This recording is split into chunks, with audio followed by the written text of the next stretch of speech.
Chris Lyons suchte nach seiner jüngeren, 18-jährigen Schwester Ashley, nachdem diese nicht mehr auf Anrufe reagierte. Die Familie Lyons lebte in Stamping Ground, einem Ort mit weniger als 1000 Einwohnern. Es schien ein guter Ort für das Familienleben zu sein. Doch was am 7. Januar 2004 geschah, veränderte das Leben der Familie Lyons für immer. Ashley Renee. Lyons wurde am 21. Juli 1985 geboren.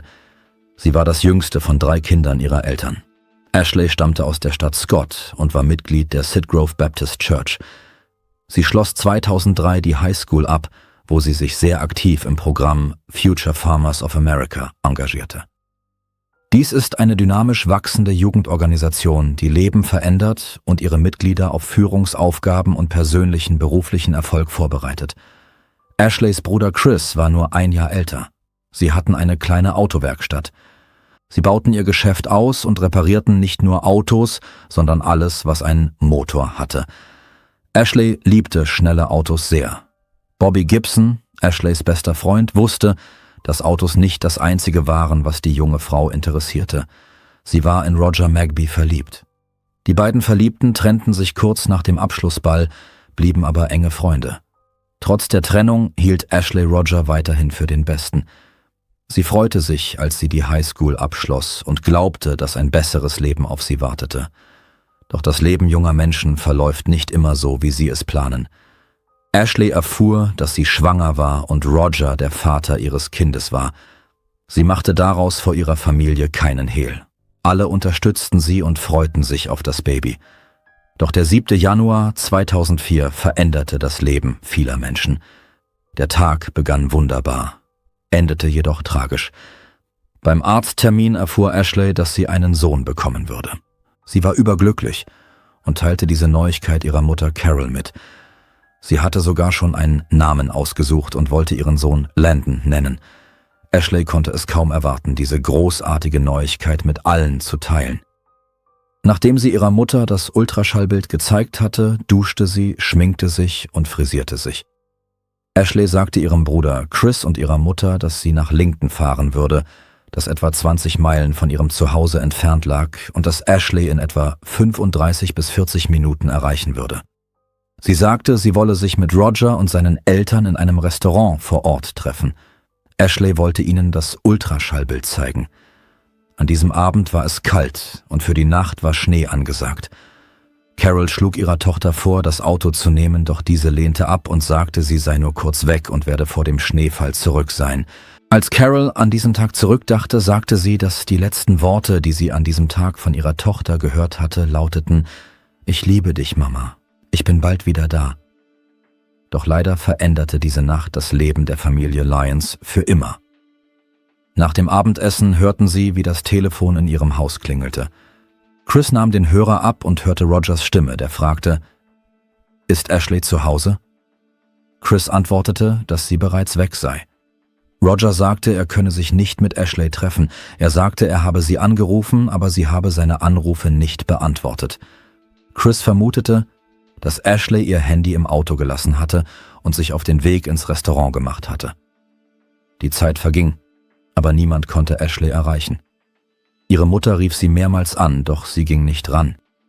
Es war bereits 20 Uhr und Ashley war immer noch nicht zu Hause, obwohl sie versprochen hatte, nicht zu spät zu kommen. Gegen 21 Uhr rief Carol Rogers Mutter an und sagte, dass Ashley nach dem Treffen mit ihnen nicht nach Hause zurückgekehrt sei. Die Antwort der Frau überraschte Carol und beunruhigte sie noch mehr. Sie sagte, dass sie Ashley an diesem Tag nicht gesehen hätten, da das Treffen abgesagt werden musste. Carol war entsetzt. Wenn ihre Tochter nicht im Restaurant war, wo war sie dann? Carol hatte ein ungutes Gefühl. Ihr schossen verschiedene Gedanken durch den Kopf, während sie versuchte herauszufinden, wo ihre Tochter war und ob es ihr gut ging.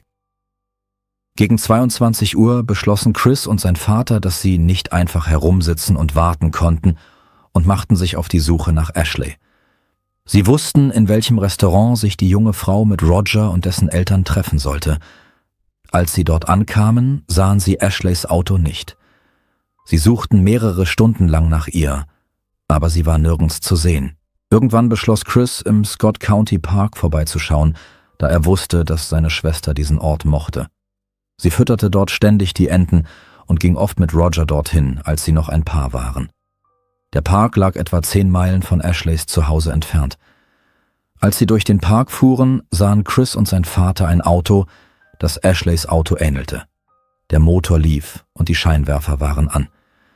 Als sie näher kamen, stellten sie fest, dass es tatsächlich Ashleys Auto war. Es ist schwer vorstellbar, welche Gedanken ihnen in diesem Moment durch den Kopf gingen. Chris rannte zum Auto und sah, dass das Fenster auf der Fahrerseite heruntergelassen war. Ashley saß mit gesenktem Kopf im Auto. Sie war angeschnallt und reagierte auf nichts. Chris öffnete die Tür und begann, Ashley zu schütteln. Er hoffte, dass sie nur ohnmächtig geworden war. Der junge Mann schaute auf seine Hand und sah Blut. Er rief sofort den Notruf an. Leider war Ashley zu diesem Zeitpunkt bereits tot und die Ärzte konnten ihr nicht mehr helfen. Kurz darauf erhielt Carol, Ashleys Mutter, die schlimmste Nachricht ihres Lebens. Sie konnte nicht glauben, dass ihre Tochter nicht mehr da war. Während Ashleys Familie in Trauer versunken war, trafen die Ermittler am Tatort ein. Ihre Leiche blieb im Auto, bis die Polizei den Tatort auf mögliche Spuren untersucht hatte. Was den Ermittlern am Tatort als erstes auffiel, war, dass der Motor lief, das Radio und die Heizung eingeschaltet waren und die Fahrertür offen stand. Die Todesursache war schnell geklärt. Auf dem Boden neben dem Auto lagen 3 9mm Hülsen. Ashley wies Schussverletzungen an Kopf und Hals auf. Die Polizei durchsuchte den Park, konnte die Tatwaffe jedoch nicht finden. Die Tatsache, dass jemand durch das geöffnete Seitenfenster auf Ashley geschossen hatte, sprach Bände. In dieser Nacht war es kühl und die Tatsache, dass das Fenster heruntergelassen war, weckte Misstrauen. Die Haltung, in der Ashley saß, deutete darauf hin, dass sie nicht versucht hatte, sich zu verteidigen oder zu fliehen. Als die Ermittler alle Hinweise zusammenfügten, kamen sie zu dem Schluss, dass sie den Mann kannte, der auf sie geschossen hatte. Es war kalt und die Heizung in ihrem Auto war eingeschaltet. Das bedeutete, dass die junge Frau das Fenster heruntergelassen hatte, als sich jemand ihrem Auto näherte. Derjenige, der auf sie geschossen hatte, stand neben der Fahrertür. Ihre Handtasche, ihr Portemonnaie und ihr Handy befanden sich im Auto. Die Ermittler schlossen die Möglichkeit eines Raubüberfalls sofort aus. Im Auto lagen die Ultraschallbilder verstreut und offenbar hatte Ashley sich diese in den letzten Minuten ihres Lebens angesehen. Sie war im 5. Monat schwanger, sodass der Täter nicht nur Ashley, sondern auch ihrem Sohn das Leben nahm. So etwas hatte es im Bezirk Scott zuvor noch nie gegeben. Die Öffentlichkeit forderte, dass die Polizei denjenigen finde, der so kaltblütig 2 Menschenleben ausgelöscht hatte. Die Ermittler erfuhren von Ashleys Eltern, dass sie am Tag ihres Todes vorhatte, sich mit Roger, dem Vater ihres Kindes, zu treffen. Sie sprachen mit dem jungen Mann und er war erschüttert über den Tod von Ashley und ihrem ungeborenen Sohn. Roger gab zu, dass es in seiner Beziehung zu Ashley sowohl gute als auch schlechte Zeiten gegeben habe. Als sie jedoch von ihrer Schwangerschaft erfuhr, hatten sich die beiden bereits getrennt. Roger weinte, als er mit den Ermittlern sprach. Der junge Mann hatte keine Ahnung, wer seiner Ex-Freundin so etwas antun könnte. Er wurde zur Vernehmung vorgeladen. Als Roger zu den Ereignissen befragt wurde, die Ashleys Tod vorausgingen, erzählte er den Ermittlern, dass sie sich in einem Restaurant verabredet hatten, er das Treffen jedoch absagen musste, weil er andere Verpflichtungen hatte. Er wollte Ashley sagen, dass sie nicht kommen solle, doch sie ging nicht ans Telefon. Er rief 2-mal an, aber sie nahm den Hörer nicht ab. Roger rief bei ihr zu Hause an und Chris nahm den Anruf entgegen. Laut Roger bat er ihn, Ashley zu sagen, sie solle ihn zurückrufen, sobald sie nach Hause komme. Rogers Schilderung stimmte mit dem überein, was Chris den Ermittlern über die Pläne seiner Schwester für diesen Abend erzählt hatte. Als Carol erfuhr, dass die Polizei Roger befragt hatte, glaubte sie nicht, dass er etwas mit diesem Verbrechen zu tun haben könnte. Carol sagte, Roger sei ein netter Kerl gewesen und sie hätten ein gutes Verhältnis gehabt. Wenn Roger bei ihnen zu Abend aß, half er immer beim Abräumen des Tisches. Er verstand sich gut mit Chris und kam oft zu Besuch, wenn er sich mit Ashley traf. Niemand glaubte, dass Roger derjenige sein könnte, der Ashley und ihrem Sohn das Leben genommen hatte. Während die Ermittler nach Beweisen und einem Verdächtigen suchten, versuchte auch Ashleys Familie herauszufinden, wer das getan haben könnte. Carol fand in dem Zimmer ihrer Tochter ein Tagebuch, in dem diese ihre Erlebnisse festhielt. Beim Lesen des Tagebuchs fiel Carol auf, dass darin immer wieder ein Name auftauchte: Dina Williams. Dina war im gleichen Alter wie Ashley. Sie gingen zusammen zur Schule und fuhren mit dem Schulbus. Ashley tat Dina leid, weil sie in einer armen Familie aufgewachsen war und immer dieselben Kleider trug. Es gab Gerüchte, dass ihre Eltern sie schlecht behandelten und sie sogar schlugen. In der 1. Klasse waren die Mädchen Freundinnen, aber wie sich herausstellte, wollte Dina alles haben, was Ashley hatte, und sogar Roger.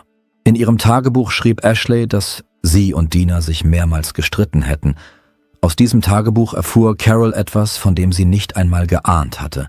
Sie hatte keine Ahnung, dass Ashley und Dina Probleme in ihrer Beziehung hatten. Carol begann zu vermuten, dass Dina Williams etwas mit Ashleys Tod zu tun hatte. Nachdem Ashley und Roger sich getrennt hatten, verschwendete Dina keine Zeit und begann sofort, sich mit dem jungen Mann zu treffen. Möglicherweise machte sich Dina Sorgen wegen Ashleys Schwangerschaft. Sie wollte Roger mit niemandem teilen. Dina wollte, dass er nur ihr gehörte. Möglicherweise war es genau das, was Dina dazu getrieben haben könnte, etwas Unwiderrufliches zu tun. Carol übergab Ashleys Tagebuch den Ermittlern, damit diese alles darin Geschriebene analysieren konnten. Carol war überzeugt, dass der Schlüssel zur Aufklärung dieses Falls irgendwo auf den Seiten dieses Tagebuchs zu finden sei. Als die Ermittler Ashleys Aufzeichnungen durchgesehen hatten, interessierte sie ebenfalls, wie Ashley ihre Beziehung zu Dina beschrieben hatte. Dina Williams wurde auf die Polizeiwache gebracht. Sie bestritt jede Beteiligung an dem, was mit Ashley geschehen war. Dina arbeitete in einer Bank und nach ihren Angaben fand an dem Abend, als das Verbrechen geschah, eine Firmenfeier statt. Sie hatte ein Alibi. Dina versuchte nicht, ihre Einstellung gegenüber Ashley vor den Ermittlern zu verbergen. Es gefiel ihr nicht, dass Ashley schwanger war. Die Tatsache, dass Dina angesichts von Ashleys Tod kaum Gefühle zeigte, reichte jedoch nicht aus, um Anklage gegen sie zu erheben. Nach dem Gespräch ließen die Ermittler sie nach Hause gehen. In der Zwischenzeit trafen die Ergebnisse der ballistischen Untersuchung ein. Die Experten analysierten die Lage von Ashleys Wunden, die Position, in der sie gefunden wurde, und die Lage der Patronenhülsen. Der Winkel, in dem die Kugeln in den Körper der jungen Frau eindrangen, ermöglichte es, die ungefähre Größe des Schützen zu bestimmen. Sie schätzten, dass der Täter etwa 178 Zentimeter groß war. Dina Williams war 165 Zentimeter groß. Daher galt es als unwahrscheinlich, dass sie selbst auf Ashley geschossen hatte.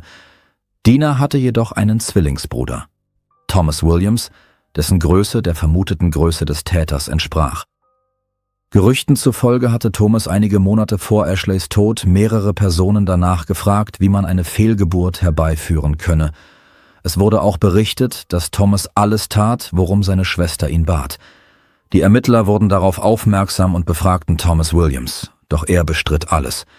Es gab keine Beweise, die auf seine Beteiligung an dem Verbrechen hindeuteten, weshalb er freigelassen wurde.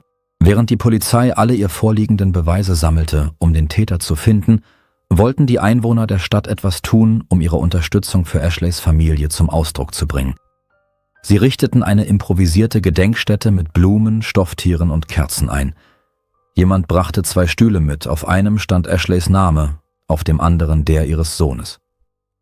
Während die Ermittler nach neuen Hinweisen suchten, bereitete sich Ashleys Familie auf die Beerdigung vor. Man kann sich kaum vorstellen, was sie durchmachen mussten, denn sie hatten gleich 2 Menschen verloren. Bei der Obduktion wurde ihr ungeborener Sohn geborgen. Die junge Mutter und ihr Sohn wurden in einem Sarg beigesetzt. Die Tatsache, dass der Täter noch auf freiem Fuß war, traf die Familie Lyons noch schwerer. Für Hinweise, die zur Festnahme desjenigen führen würden, der ihrer Tochter das Leben genommen hatte, setzte Ashleys Familie eine Belohnung von $3.000 aus, die schließlich auf $5.000 erhöht wurde. Die Menschen begannen, bei der Polizei anzurufen und alles zu berichten, was ihrer Meinung nach den Ermittlungen helfen könnte. Daraufhin rief eine Frau an, deren Fenster auf den Park hinausgingen, in dem Ashley erschossen worden war. Sie teilte mit, dass sie den Täter möglicherweise gesehen habe. Als sie am Fenster stand, sah die Frau, wie jemand aus dem Park rannte und über den Zaun sprang. Dann rannte die Person, die sie gesehen hatte, zu einem roten Pickup, dessen Motor lief, und setzte sich auf den Beifahrersitz. Einen Augenblick später raste der Pickup davon. Nach Angaben der Zeugin handelte es sich um einen roten Chevrolet Pickup. Sollte der Mann, den die Frau gesehen hatte, tatsächlich etwas mit Ashleys Tod zu tun haben, mussten die Ermittler nicht nach einem, sondern nach mindestens 2 Tätern suchen. Derjenige, der am Steuer des roten Pickups saß, könnte ein Komplize gewesen sein. Als sie von dem roten Pickup hörten, wussten alle, die Ashley kannten, sofort, wer dahinter steckte. Roger, ihr Ex-Freund und Vater ihres ungeborenen Kindes, besaß ein solches Fahrzeug. Die Polizei beschlagnahmte Rogers Pickup sofort. Sie durchsuchten ihn gründlich, fanden darin jedoch keine Beweise. Roger weigerte sich, mit den Ermittlern zu sprechen, und es gab keine Beweise gegen ihn. Da die Polizei jedoch wusste, dass mindestens 2 Personen in das Verbrechen verwickelt waren, kamen sie zu einer offensichtlichen Schlussfolgerung. Wem gefiel Ashley nicht? Wer war unzufrieden mit ihrer Schwangerschaft? Wer wäre froh gewesen, wenn Ashley verschwunden wäre? Außer Roger gab es nur eine Person, die sich das wünschen könnte. Und diese Person war Dina Williams. Genau aus diesem Grund beschlossen die Ermittler, noch einmal mit Dina und ihrem Bruder Thomas zu sprechen. Thomas wurde als erster befragt. Bei seiner ersten Befragung durch die Polizei hatte der junge Mann alles abgestritten, doch nun, da er erfuhr, dass ein Augenzeuge Rogers Pickup am Tatort gesehen hatte, wurde er gesprächiger. Als man ihn fragte, ob er wisse, wer auf Ashley Lyons geschossen habe, antwortete er sofort und ohne zu zögern, dass es Roger Magby gewesen sei. Thomas Williams schloss schließlich einen Deal mit der Staatsanwaltschaft, um eine mildere Strafe zu erreichen. Er gestand, dass er Roger die Pistole gegeben hatte und dass es Roger war, der Ashley erschossen hatte. Thomas erzählte den Ermittlern außerdem, dass Roger die Pistole nach Ashleys Tod in den Elron Creek geworfen hatte. Die Polizei brauchte lange, um die Tatwaffe zu finden. Eine 6-stündige Suche mit Tauchgängen war schließlich von Erfolg gekrönt. Eine ballistische Untersuchung bestätigte, dass die von der Polizei gefundene Pistole die Tatwaffe war. Die Ermittler wussten, dass nicht Dina auf Ashley geschossen hatte, da sie nicht der Körpergröße des Täters entsprach. Dennoch wurde sie erneut verhört, und sie gab zu, dass sie am Abend, als Roger die Tat begangen hatte, die Fahrerin des Pickups gewesen war. Die Polizei verhaftete Roger Magby, Dina Williams und ihren Zwillingsbruder Thomas Williams. Es stellte sich heraus, dass Roger nicht wollte, dass Ashley ein Kind bekam. Aber Ashley war glücklich. Sie wollte Mutter werden und ihre Familie unterstützte sie in ihrer Entscheidung, das Kind zur Welt zu bringen.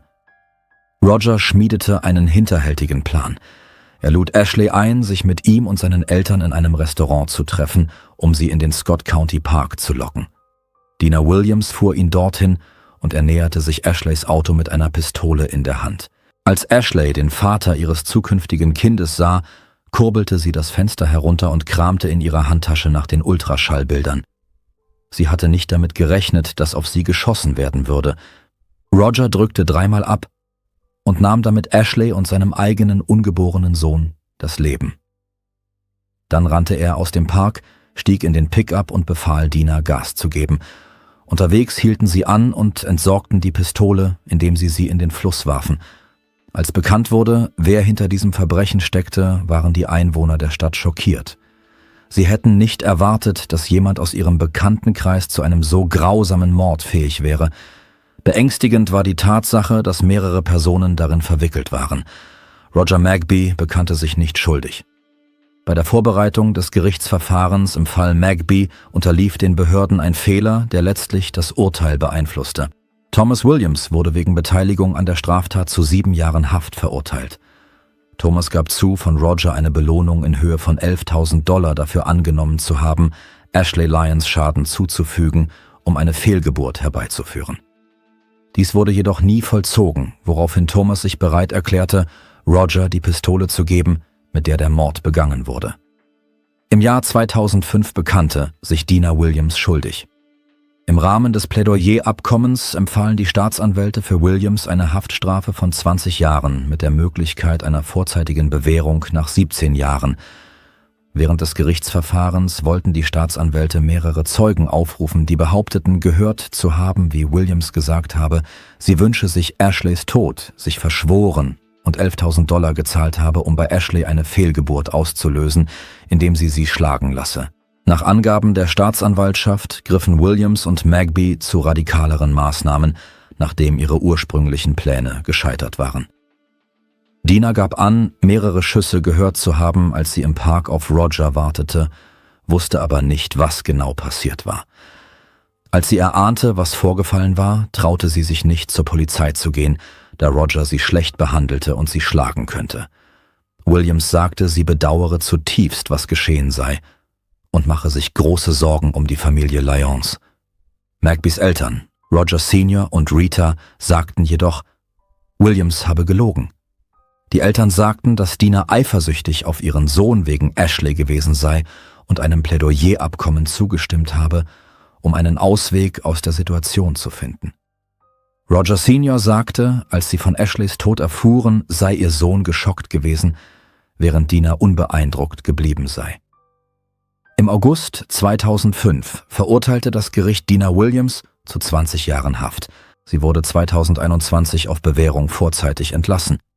In ihrer Erklärung wies Williams darauf hin, dass sie im Gefängnis an verschiedenen Programmen teilgenommen habe, darunter ein Programm zum Umgang mit Wut und Rechtskurse. Roger hatte sich nach seiner Verhaftung des Mordes nicht schuldig bekannt.